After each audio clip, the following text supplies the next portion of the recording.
주진우 국민의힘 의원 모시고 자세한 얘기 나누겠습니다. 어서 오세요. 네, 안녕하십니까. 사실 주진우 의원이 참여하는 청문회가 뭐 김민석 총리 후보자, 지금은 총리가 됐고 김민석 총리 그리고 내일 정성호 법무부 장관 후보자 청문회 정도인데 네. 다른 후보자와 관련해서도 여러 가지 좀 의혹들을 많이 제기를 하시는 것 같아요. 그래서 네. 오늘은 저희가 주진우 픽이라고 해서 인사청문회 슈퍼위크잖아요. 네. 어떤 후보를 좀 집중해서 봐야 되는지를 좀 같이 얘기를 나눠볼까 합니다. 일단 지나간 거긴 하지만 어제부터 한번 집중을 해볼게요. 어제는 후보자가 4명 정도 청문회가 진행이 됐는데 그래도 가장 집중을 받았던 것은 강선우 여성가족부 장관 후보자였던 것 같아요. 네. 뭐 청문회 참여하신 건 아닌데 보신 소감이 좀 어땠습니까? 일단 강선호 후보자 갑질이 이제 문제되는 것은 누구나 당할 수 있기 때문이잖아요. 예. 근데 어제 청문 과정도 그렇고 기본적으로 지금 민주당의 입장이 피해자에 대해서 2차 가해를 하는 입장이라고 저는 생각합니다. 전직 보좌관들에 대해서. 2차 가해라는 게 특히 자기가 경험하지 않은 민주당 의원들이 나서서 막 그 강선우 의원 편을 들고 네. 보좌진들을 이상한 사람으로 몰고 가는 거거든요. 예. 근데 사실 자기가 직접 경험한 일이 아니잖아요. 그렇죠. 그리고 이 보좌진들이 언론에 인터뷰를 할 때는 사실 얻을 게 없어요. 뭔가 이해관계를 뭔가 폭로를 함으로써 자기가 정말 억울해서 폭로를 한 것이지. 네. 폭로를 함으로써 뭐 직장이 생깁니까? 무슨 보상을 받나요? 그러니까 정말 보다 못해서 나선 것이거든요. 네. 그러면 그 피해에 대해서 존중을 해줘야 되는데 오히려 강선호 후보자는 법적 조치를 언급을 했단 말이죠. 네. 그러면 그것이 보도도 나고 하면은 그 약자인 보좌진은 당한 것도 억울한데 또 법적인 조치, 막 형사고소도 당하는 거 아니야부터 시작해서 온갖 걱정을 다 해야 되고 그 가족들까지 피해가 되잖아요. 네. 근데 또 강선호 후보자 같은 경우에는 어제 인사청문회에서 법적 조치 언급한 적 없다 이렇게 또 얘기를 했는데 그러니까 바로 이제 다른 언론사에서 그 얘기한 것을 공개를 했어요. 사실상 법적 조치를 하겠다라고 직접 언급한 것을 예. 공개하면서 왜 거짓 해명하냐 이렇게까지 나왔거든요. 네. 그러니까 인사청문회에서 거짓 해명, 2차 가해, 그리고 국민들의 감정선을 건드리는 갑질 이 세 개가 다 나왔기 때문에 네. 저는 좀 버티기가 쉽지 않다 그렇게 보고 있습니다. 일단 어제로 청문회는 끝난 건데 네. 국민들 입장에서는 제대로 된 소명은 듣지 못했다 뭐 이런 인상이 많이 남은 것 같아요. 사실은 이제 어제 보면은 갑질 의혹에 대해서 사과는 하기는 했는데 네. 해명을 보면은 이제 그 전에는 아예 없던 일처럼 얘기를 했다가 그래도 어느 정도 사실관계 좀 인정을 한 것 같아요. 네. 근데 쓰레기 관련해서는 이제 아침에 먹으려고 남겨둔 음식이라는 식으로 해명을 했고 네. 그리고 이제 변기 뭐 수리 이런 부분에 있어서는 비데를 이제 수리를 해야 되는데 자문을 구했다 뭐 이런 식으로 좀 해명을 했거든요. 네. 근데 일반인들이 봤을 때는 내 쓰레기를 남에게 어쨌든 좀 떠넘기는 행위라든지 그리고 우리 집의 어떤 그 화장실 수리와 관련된 거를 이제 굳이 지역 보좌관에게 자문을 구할 이유도 없을 테고 네. 이런 것들이 조금 해명은 미흡한 네. 것 같긴 해요. 그 당한 사람 입장에서 굉장히 치욕적인 장면 아닙니까? 네. 그리고 그 인사청문회 이후에 어제 저녁에 방송 보도가 있었어요. 근데 이 보좌진이 이제 자기 처지를 다른 동료들한테 하소연을 하면서 네. 강선우 후보자 집 앞에 있는 쓰레기 더미를 사진으로 찍어서 보낸 겁니다. 그러니까 상대방 반응이 좀 보면은 너무 현실적이에요. 설마 또 이렇게 또 반문에, 강이냐? 예, 또 강선우가 또 시킨 거야? 이거잖아요. 네. 그 얘기는 뭡니까? 이게 반복돼 왔다는 얘기입니다. 그러니까 사진 하나만 봐도 서로 말이 통할 정도로 네. 반복된 행위였다. 네. 그러면서 그분이 퇴사하고 싶다는 얘기를 했어요. 예. 그러니까 젊은 보좌진이 가서 쓰레기 더미를 치우면서 늘 느꼈던 감정이 아, 나 이 회사 정말 그만 다니고 싶다. 네. 진짜 더럽고 치사해서 그만하고 싶어. 라는 감정이 들었다는 거잖아요. 예. 그 감정이 반복적으로 설마 또 강하니까 그 당했던 보좌진이 당연히 강이지 이렇게 얘기를 했어요. 그 얘기는 이게 반복되어 온 갑질이라는 얘기입니다. 네. 어제 강선호 후보자가 여가부 정책에 대한 정책 질의도 이제 민주당 의원들이 신상을 얘기할 수는 없으니까 막 물어봐서 정책 질의했죠. 네, 되게 멋진 말들을 많이 했어요. 네. 국민기에 하나도 안 들렸습니다. 음. 그 이유는 갑질로 이렇게 투영되는 거예요. 그러니까 이게 자기가 살아왔던 인생의 궤적과 네. 본인이 지금 하고 있는 말이 너무 불일치하다 보니까 결국 여가부 장관이 됐을 때 영이 서겠느냐 이런 문제가 있고요. 제가 하나 더 지적하고 싶은 것이 네. 문재인 정부 때 조국 사태와 유사한 측면이 있습니다. 조국 사태 때 그때도 지지율이 굉장히 좋았어요. 문재인 예. 정부 지지율은 70% 이상이었습니다. 네. 근데 조국 사태와 관련해서 언론 보도도 있고 했었는데 당시 법무부 장관은 결국 강행을 했어요. 그랬죠. 예. 본인이 그리고- 뭐 국회에서 기자회견도 열고 뭐 이랬었죠. 후보자 신분으로. 네. 그 전까지는 문재인 정부에서 입시비리, 채용비리에 대해서 특히 채용비리를 잡아야 된다라고 해서 공정을 굉장히 많은 정부 관계자들이 얘기를 했었는데 네. 조국 전 장관을 강행을 하다 보니까 그 다음부터 정부 관계자들 입에서 공정이란 말이 싹 사라졌어요. 차마 뭐 할 수가 없었던 네, 거죠. 내로남불이라는 말 자체의 이 네. 정부의 상징이 돼버린 거죠. 예. 근데 이재명 정부도 마찬가지입니다. 국정 동력이 떨어지는 거는 저희가 야당입니다만 네. 국민을 위해서 좋은 게 아니거든요. 지금 그렇죠. 미국하고 협상도 하고 강력한 국정 동력을 가지고 여러 가지 힘든 상황을 돌파해야 되는데 네. 그러려면 국민들이 따라줘야 되는 거예요. 네. 근데 그러기 위해서는 이 인사가 굉장히 중요한데 이제는 조국 사태처럼 강선우 후보자를 강행하게 되면 이제부터는 이재명 정부가 약자 보호라든지 약자라는 단어를 감히 정부 관계자들이 입에 올리기 어려워질 거예요. 민주당의 을지로위원회라는 게 있잖아요. 네네네. 그러니까 일명 우리가 갑을관계 이렇게 해서 노동자, 뭐 근로자들을 이제 을이다, 을을 일치다. 지키는 위원회죠. 네, 그러니까 을을 위해서 약자를 위해서 하는 뭐 정당이다, 뭐 이런 식으로 했었는데 네. 뭐 그거에 대한 뭐 조롱도 조금 나왔었잖아요. 그러니까 민주당의 어떻게 보면 되게 잘 만든 위원회라고 저도 생각하거든요. 네. 그게 민주당의 지금 여러 가지 활동 중에 저는 딱 눈에 띄는 부분이고 국민들의 공감대를 사는 부분인데 을지로위원회가 이제 무슨 말을 국민 앞에서 떳떳하게 할 수 있겠습니까? 그 갑지로 위원회로 바꿔라 뭐 이런 말까지 나오고. 그리고 이제 진실 공방은 저는 끝났다고 생각해요. 저 예. 사진이 공개되고 보좌진이 직접 설마 또 강이라고 했을 때 네. 당연히 강이지라는 그 대화가 나온 이상 예. 더 이상 보좌진이 뭐 이상하니 어쩌니 갑질하려는 의도는 아니었니 이거는 이 논란은 더 이상 없는 겁니다. 그리고 상습 사실 갑질이 이제 네. 입증된 거죠. 보좌진이 또 폭로에 나선 보좌진이 한 명이면 모르겠는데 또 복수의 보좌진이다 보니까 네. 그 부분에 있어서는 이제 오히려 보좌진이 이상한 거다 이런 식의 민주당 의원들의 주장이 조금 오히려 그게 또 약간 갑질이다 뭐 이런 비판을 좀 받는 것 같아요. 2차 가해, 3차 가해죠. 예. 그리고 28명의 보좌진을 이제 본인 해명에 따라도 예. 28명을 이제 이거를 해고를 했다는 거잖아요. 이게 28명 하니까 감이 안 오시죠? 5년간 28명이면 1년에 6명씩 자른 거거든요. 네. 근데 보좌진이 총 8명이에요. 어떤 자영업자, 어떤 회사의 사람들이 직원을 1년 내에 6명씩 자릅니까? 8명이 T.O.인데. 그 그러게요. 얘기는 갑질은 갑질대로 하고 좀만 마음에 안 들으면 내보냈다는 얘기예요. 여기는 예. 자발적인 퇴사도 있겠지만 거의 대부분 억지로 잘렸을 겁니다. 왜냐하면 보좌진 입장에서는 거의 직장이고 생계가 달려있고 가족이 있는데 네. 뭐 나가고 싶겠어요? 근데 늘 무슨 저 임시직의 어떤 그 임시 근로직에 대한 보호를 얘기하면서 이 법에 보호되지 않는다라고 해서 네. 보좌진들을 그렇게 마음대로 잘랐다면은 이게 겉과 속이 너무 다른 거 아니냐는 거죠.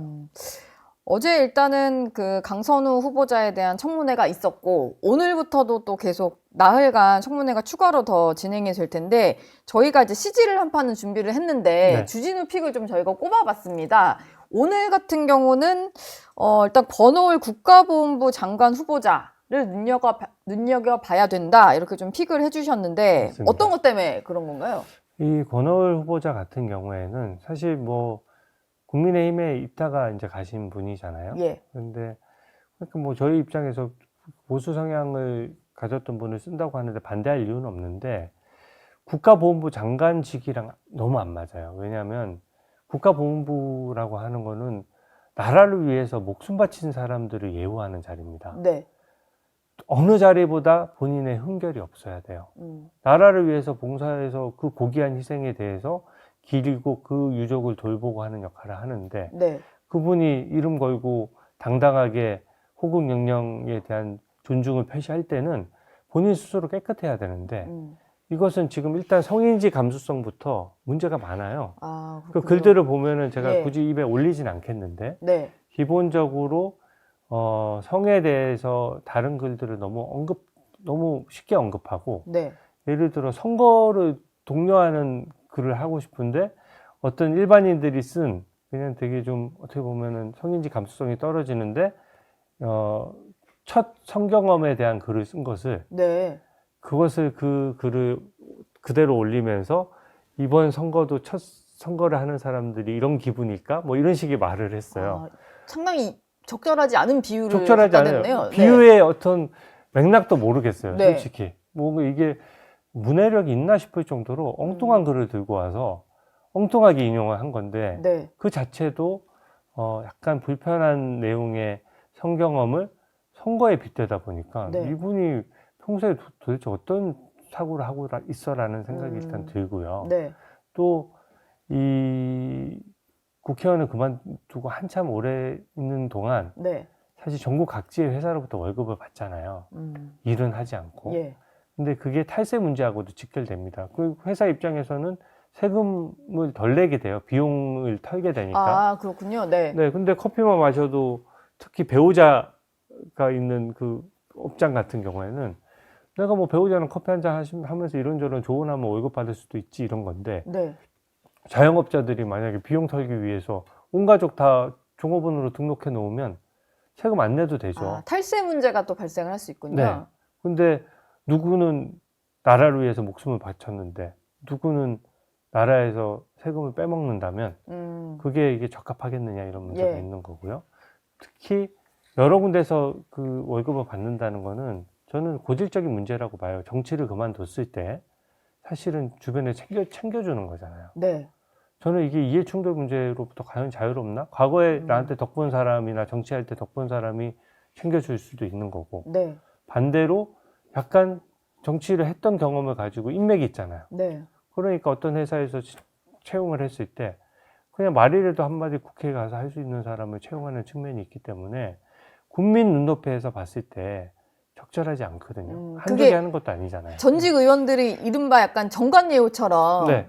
뭐 국회의원에서 낙선을 하더라도 좀 여기저기 이름을 걸어놓고 월급처럼 받는 네. 이게 약간 관행처럼 돼 있는데 그게 이번에 이제 권오을 후보자를 통해서 드러난 거군요. 네, 저는 전재수 후보자는 뭐 제 섹터가 아니라 자세히 보진 않았는데 언론 보도만 보니까 네. 거기도 또 똑같이 여러 군데에서 월급을 받았더라고요. 사실 뭐 본인이 거주하는 곳과 좀 상당한 거리가 네, 있는데 네. 실제로 근무를 할 수 없는 물리적 거리가 있는 곳에서 뭐 네. 근무를 했던 거나 아니, 우리 월급을 국민들 받았거나. 중에 서울 살면서 대전이나 뭐 부산으로 직장 생활 하시는 분 계신가요? 상시적으로? 예. 없잖아요. 흔치는 않겠죠. 네, 부산 살면서 경기도에서 직업을 갖는다? 거주지는 계속 부산인데. 네. 네, 그것들이 결국은 낙선을 하게 되면 다음 정치 준비를 하면서 뭔가 그 지역 행사에도 막 가거든요. 네. 그럼 다음 선거를 준비하는 거죠. 근데 4년의 공백이 있잖아요.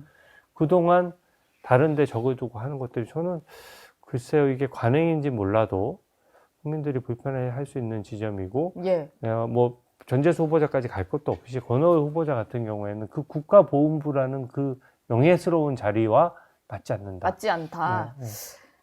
그리고 가장 좀 주진 의원이 공격을 많이 하셨던 게 이진숙 교육부 장관 후보자였던 것 같습니다. 네, 네. 내일 청문회가 예정이 되어 있는데 내일 뭐 청문회에 참여하시는 이제 정성호 법무부 장관 후보자도 있지만 이진숙 후보자를 좀 봐야 된다 이렇게 픽을 좀 해주셨거든요. 네. 저희도 많이 알다시피 뭐 표절 의혹이라든지 여러 가지 좀 의혹들이 많이 제기됐는데 어떤 의혹이 가장 좀 문제다 이렇게 보시나요? 이것도 마찬가지죠. 교육부 장관이 논문 표절 너무 안 어울리잖아요. 예. 근데 교육부 장관이 어제 지금 김건희 여사에 대해서 논문 표절이라고 강력히 주장했던 범학계 검증단이라는 곳이 있거든요. 네. 거기서 발표를 했어요. 그냥 그분들은 어떻게 보면 검증단이다 보니까 저보다 더 전문성이 있잖아요. 정파를 따지지 않고 그냥 이 논문에 대한 검증만 하시는 단체인 거죠. 네. 예. 그리고 제가 전문성이 없어도 딱 봐도 논문 표절인 걸 알겠더라고요. 네. 근데 그거는 16개 논문에서 절대 그 이견이 없는 논문 표절이 발견됐다는 거거든요.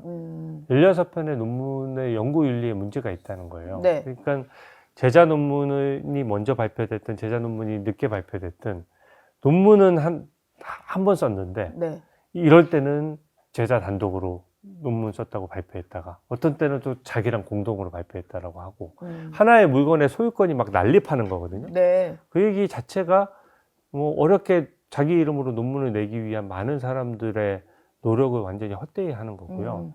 연구 윤리에 있어서 가장 치명타가 되기 때문에 네.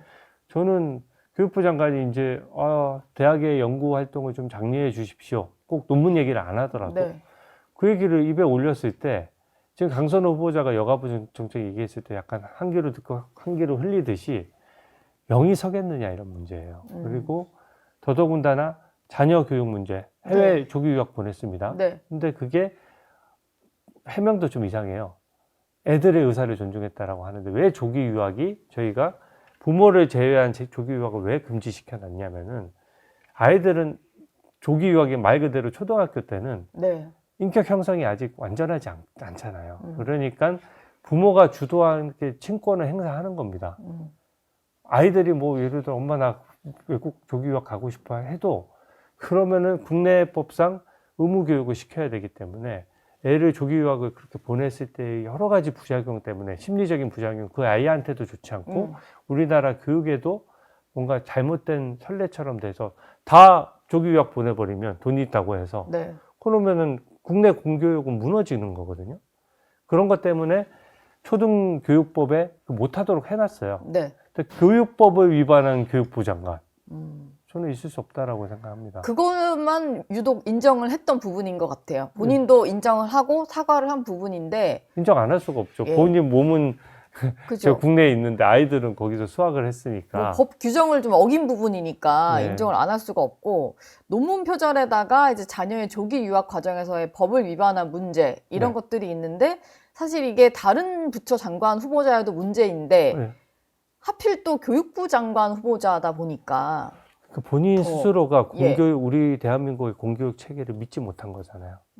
서울대 10개 만들겠다 하시는 네. 분이 그게 이제 공교육을 더 활성화하고 국립대를 더 활성화하고 그렇게 해서 누구나 우리 높은 교육의 수준을 누리도록 하겠다는 게 정책 방향 아닙니까? 네. 근데 본인 스스로 저는 사실 자녀가 없는 분도 있고 뭐 그래서 꼭 자녀를 교육을 뭐 공교육을 시켜야 무조건 뭘 할 수 있다 이런 건 아니에요. 네. 그거는 개인의 자유 영역인데 법까지 위반하면서까지 공교육에 대해서 신뢰하지 못했던 교육부 장관 후보자가 대한민국 공교육을 살리겠다는 그 정책이 먹히겠느냐 이런 거죠. 이게 전형적인 이제 국민들이 제일 공분하는 포인트가 내로남불인데 네.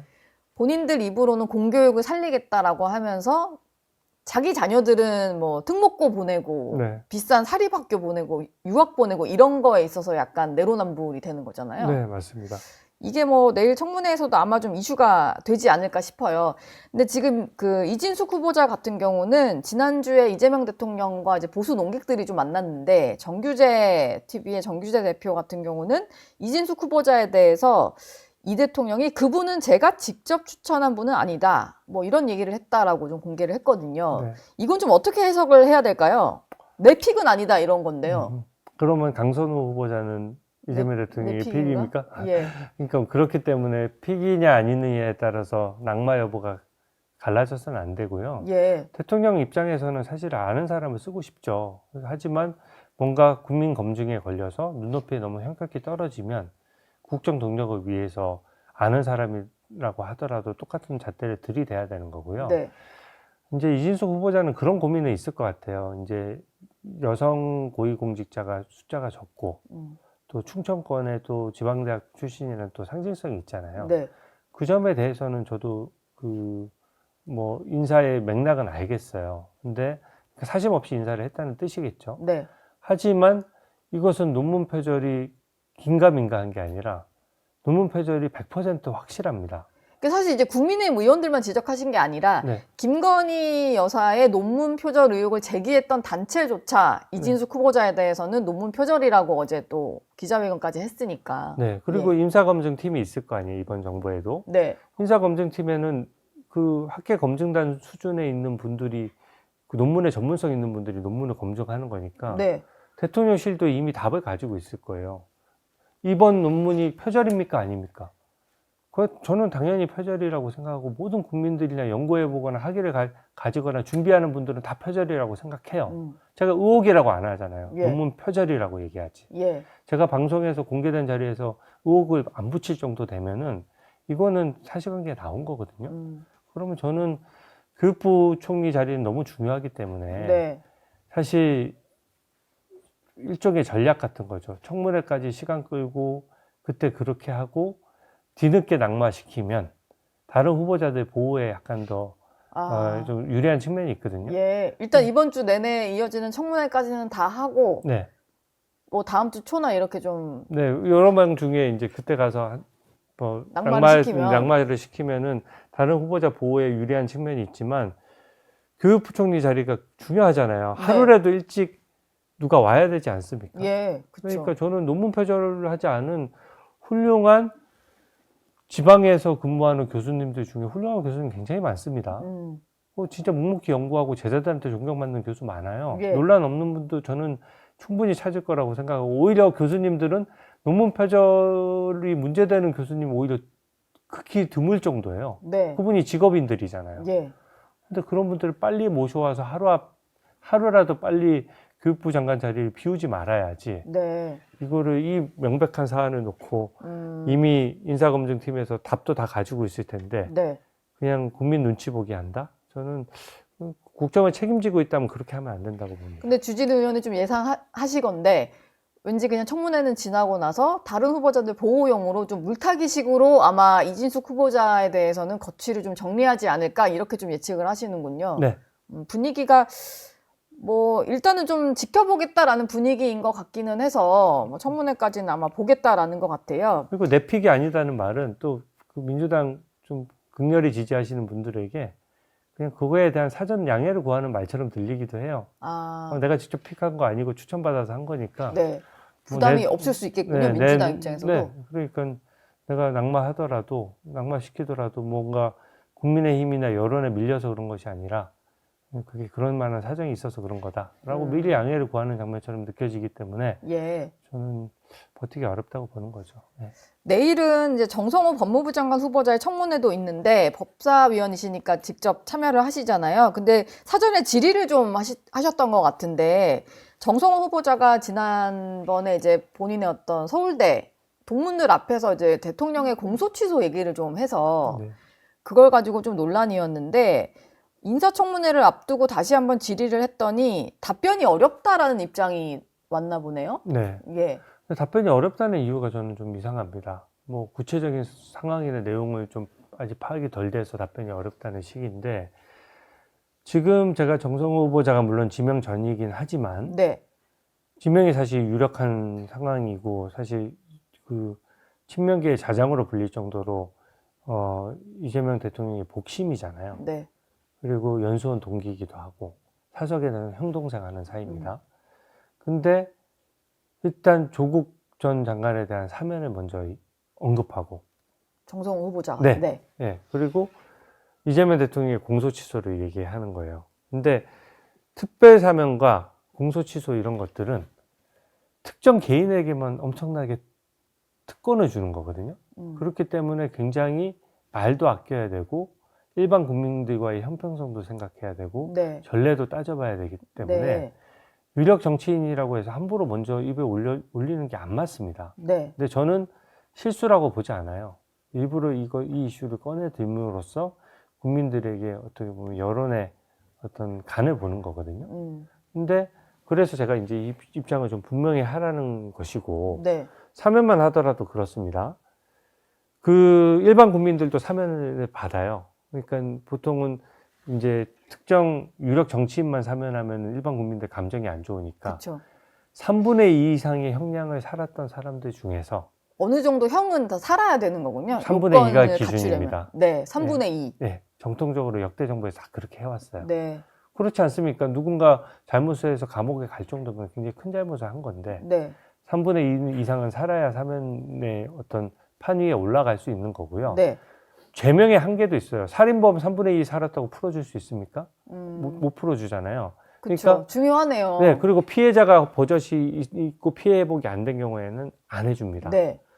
마찬가지로 입시 비리 채용 비리는 공정을 이제 침해할 수 있기 때문에 네. 여간에서는 하질 않아요. 음. 그러니까 지금 조국 전 장관 같은 경우에는 기존의 역대 정부, 꼭 보수 정부 아니더라도 문재인 정부나 노무현 정부 때나 김대중 정부 때 적용됐던 그 원칙에 의하더라도 형량을 지금 조국 전 장관 같은 경우 6개월밖에 살지 않았는데 네. 일반 국민은 그러면은 형량을 살고 있는 국민들은 뭡니까?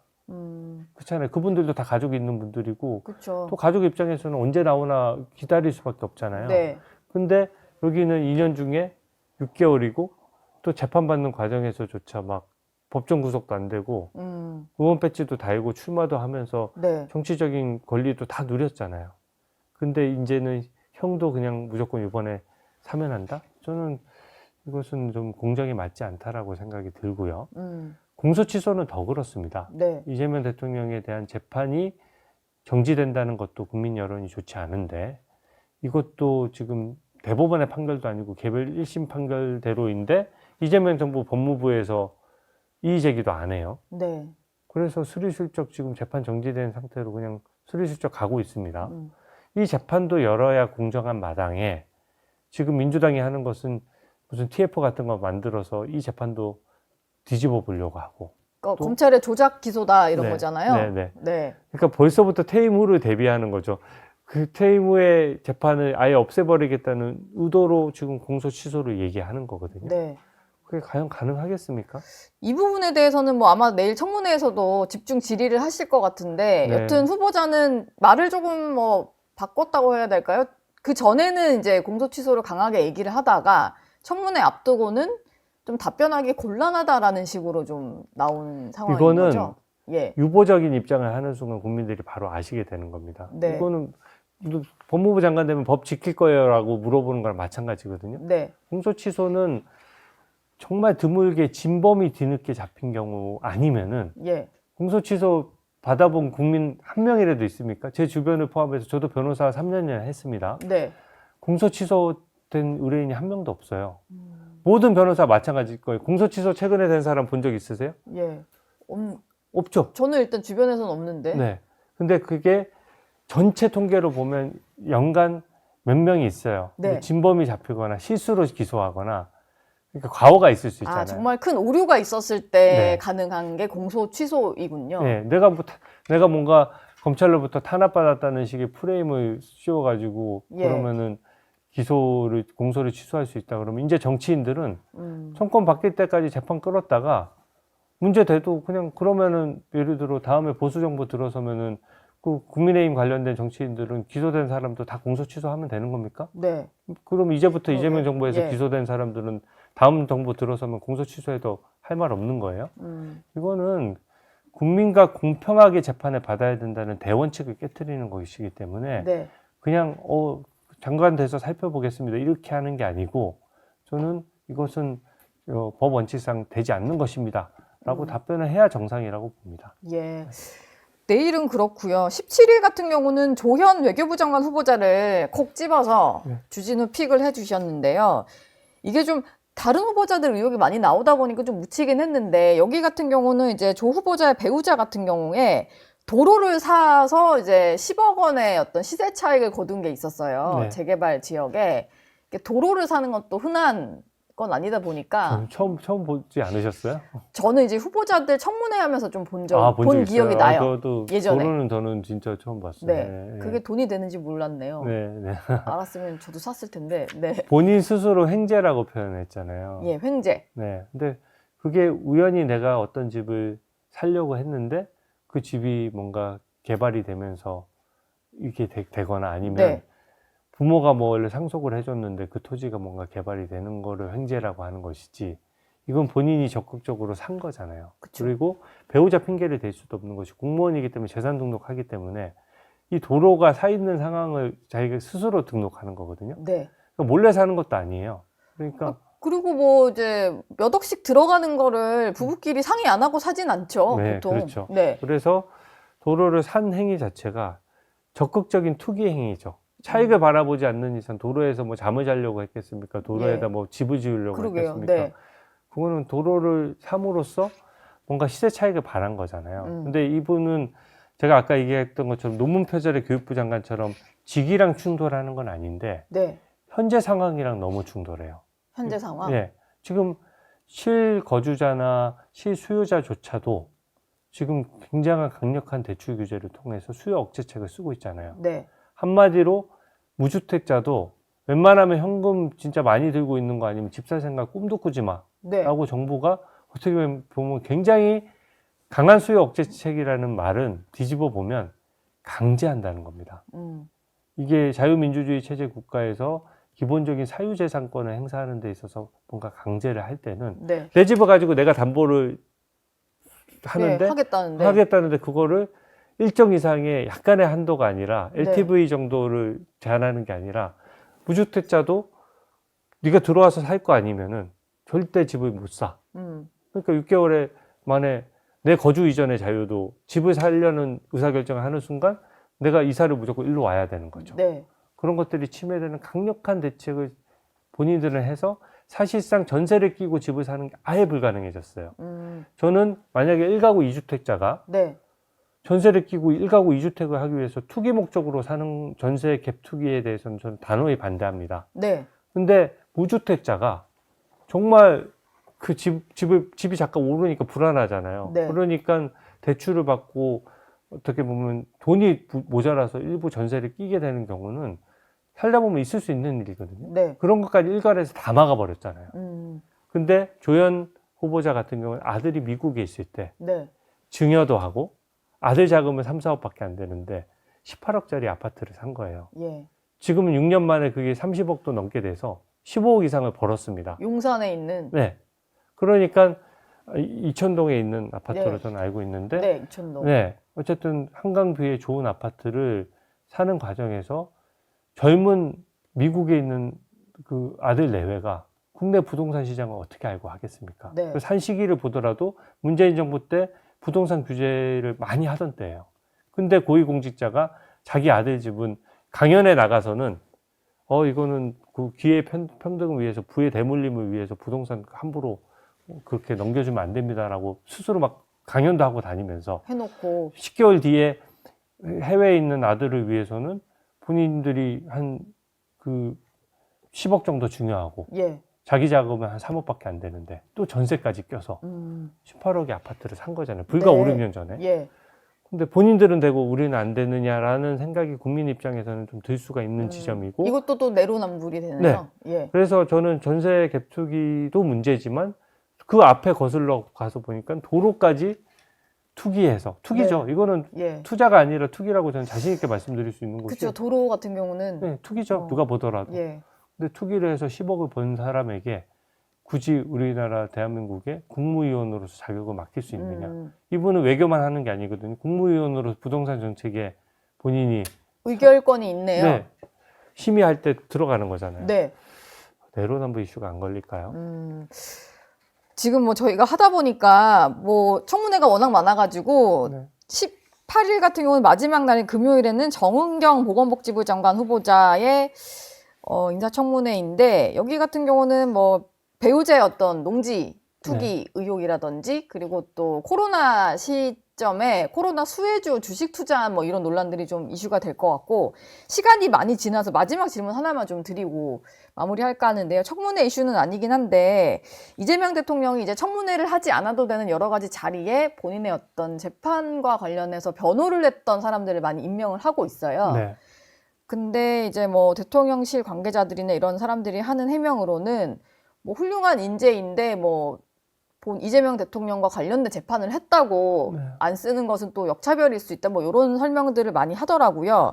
근데 제가 좀 궁금한 것은 주진우 의원이 지난 정부에서도 뭐 법률비서관 이런 걸 하셨으니까 이런 분들이 대통령실에서 비서관을 하거나 법제처장을 하거나라고 했을 때 어떤 역할들을 하기 때문에 문제인 건지 네. 그 설명을 좀 해주시면 좋겠어요. 저는 예를 들어서 변호인을 했어도 한두 명은 쓸 수 있다라고 봐요. 네. 뭐 역할에 적합한 사람이 있는데 하필이면 변호에 참여했다면 근데 이것은 일단 제일 문제인 것은 민정 라인의 비서관들을 전부 다 전원 거의 전원 민정비서관, 민정비서관실 행정관, 공직기관 비서관, 법무비서관을 전부 다 변호인 출신으로 앉혔어요. 예.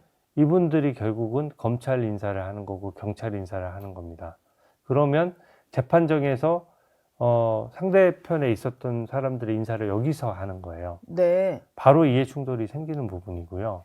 그렇게 됐을 때 또 비슷한 생각을 가진 사람들이고 같이 변론을 해온 사람들이잖아요. 네. 그러면은 그분들 사이에 너무 생각이 동일할 수 있고 이분들이 그룹을 이루면서 사실은 국정에 있어서 견제 기능을 무너뜨릴 수 있는 거고요. 네. 이 자리뿐만 아니에요. 국정원 기조실장, 법제처장 이런 부분들이 굉장히 중요한 요직들 중에 하나인데 네. 여기들을 하나도 예외 없이 그렇게 앉혔으면은 결국은 지금 당시에 이재명 대통령 변호인 출신을 또 공천을 줘서 5명이나 지금 국회의원을 하고 있고 네. 그러면은 이게 변호사비 대납 논란이 나왔던 것도 사실 이 많은 변호사를 그 많은 기간 동안에 그 많은 재판에 투입하면서 어떻게 일반 국민들 관점에서 비용을 어떻게 냈지? 예. 재산은 큰 변동이 없는데 이걸 지금 다 보고 있는데 네. 이거를 공직을 가지고 변호사비를 대신 내는 거 아니야? 라는 생각이 직관적으로 드는 거죠. 네. 거기다가 플러스 뭐 그 대북 송금 사건 같은 경우에는 지금 굉장히 대북 제재 위반으로서 국제 분쟁도 일어날 수 있는 그런 영역인데 네. 그것에 대한 주무인 국정원 기조실장을 그 대북 송금 사건의 변호인 출신을 안 친다 그러면 국정원 기조실장이 대놓고 얘기하잖아요. 박지원 의원께서 국정원 기조실장 가면은 이재명 대통령 재판 관련된 자료들도 잘 보라고 하잖아요. 네. 우리가 세금 줘서 그 사람을 안 치는 것이 그 국정원 기조실장한테 세금 주는 것이 이재명 대통령 개인 재판 증거 찾으라고 주는 겁니까? 아니거든요. 네. 그러니까 그런 부분에 있어서 저는 일정 선을 이제는 한계선을 넘어서지 않았나. 너무 많아요. 네. 세어보니까 뭐 12명이 된다 뭐 이런 보도도 있어서 들어보니까 여러 가지 좀 역할을 할 수 있는 요직들에 또 많이 배치가 됐다. 네. 이런 생각이 드네요. 지금까지 주진우 의원 모시고 얘기 나눠봤고 청문회 지나고 나서 저희가 한번 또 총 결산하는 자리를 한번 또 마련해 보겠습니다. 네. 오늘 말씀 감사합니다. 네, 고맙습니다. 저희 영상 많이 시청해 주시고요. 좋아요, 구독, 댓글, 알림 설정 꼭 부탁드리겠습니다.